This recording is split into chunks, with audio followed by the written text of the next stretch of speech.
Hey everybody, Real with Wes. Welcome to Monday. Starting another week right here. Hope you guys had a great weekend. Catch Saturday service with me, 6 p.m. Keep tuning in, New York, to those things. I'm giving direction, I'm giving information, I'm giving updates. You guys are like, what's going on with the church? Sometimes like you're probably not watching on Saturday. You're throwing a little shade there, Wes. No, I'm just kind of nudging you in the right direction to get the word. But with that going on, of course, Sunday morning, catch Pastor also. And then we're just going to keep going at this. Now, bear with me this week. I'm going to be posting at different times. I may have to shift as we get closer to opening up, maybe move Real with Wes to a different time. Still going to be coming to you each and every day, though. I may post a little early is what I may do. So just be looking forward. I'll title it day 1, day 2, day 3, whenever you can catch this. A lot of people go back and watch it anyways. Share this. Get it out, guys. And we'll keep you up to date with things, these little messages. I also pack announcements inside of them sometimes and things coming up, like such as our in-person service coming on August 21st with Pastor. It is a one-night service. We'll see how things go, and hopefully if everything goes well and things are collaborated with the city and safe and keeping you guys safe is our ultimate thing.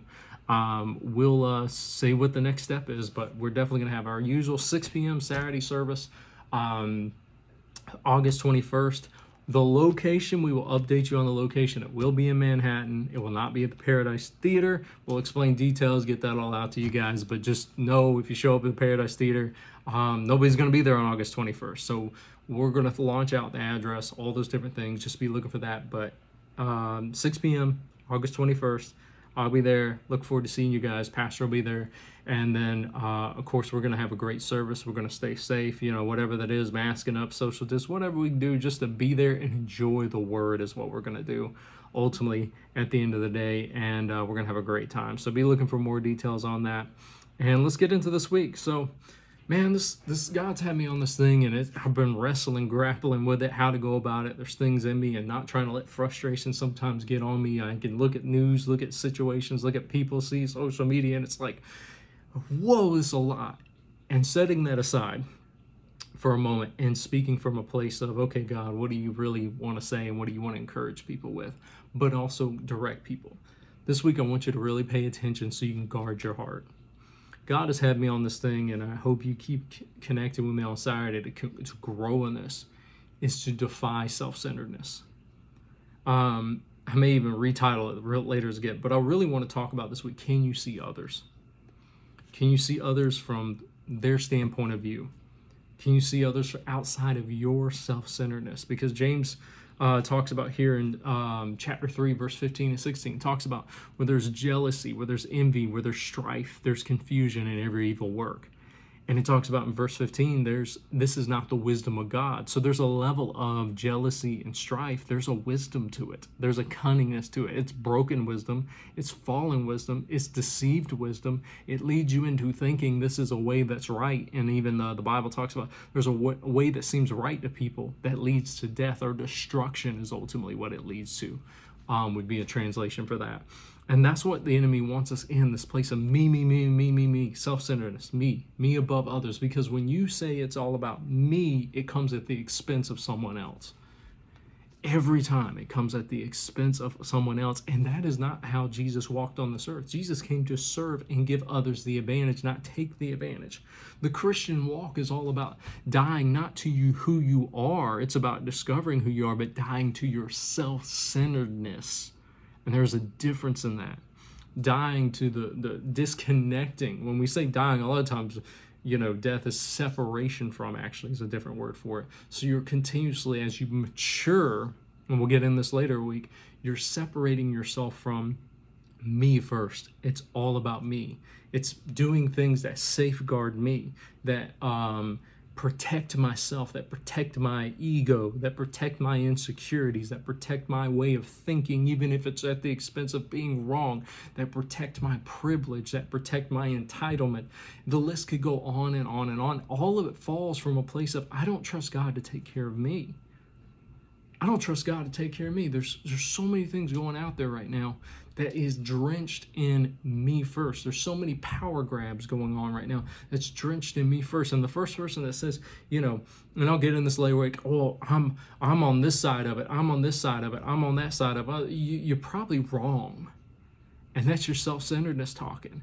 And right now, you have to be careful to guard your heart, because there's many things reaching to exploit that self-centeredness, to tap in and play on these fears of self-preservation that's going on right now, to weaponize those things, not realizing we're just being subject to it, and realize there's someone just basically orchestrating a power grab right now. And that's the church has got to take a step back from that and quit being one of the leaders in these things, one of the participants in this thing. And we have to be careful with that because it's all drenched in self-centeredness. And then we wonder when the world looks back and says, I don't want to be a part of that. I don't want to be a part of church because we're participating in our self-centeredness is what it is. This isn't a shame. People are like, oh, where's the encouragement? The encouragement is, man, guard your heart above all else. And God has given you that ability and graced you with this ability to come out of this place of self-centeredness and truly live. The freest place to be is when you're not operating self-centeredness.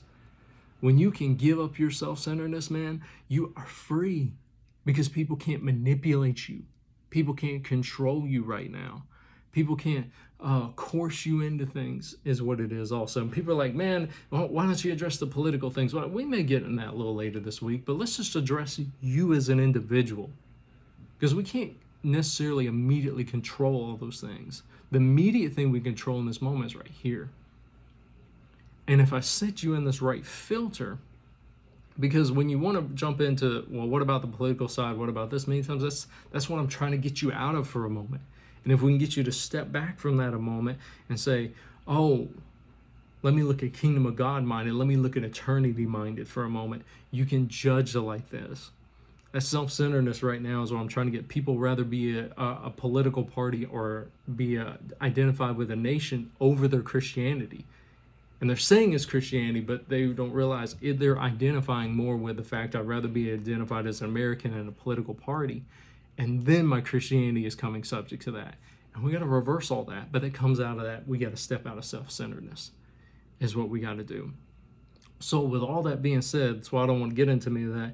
That's that corrupted wisdom that comes in. Instead of stepping in the light of truly God. And how do you do that? You got to see others. You got to be able to see other people from their point of view, from their perspective, what they're going through, what they may be experiencing. And this is the mark of what a Christian should be. A Christian should be the one that says, you know what, I may not necessarily agree with your view, but I see you as a person. And I know my view is filtered through imperfections and flaws. One of the things that comes out is confused, this arrogance that I know I am exactly right. And the way I view the world is exactly right. And they're wrong.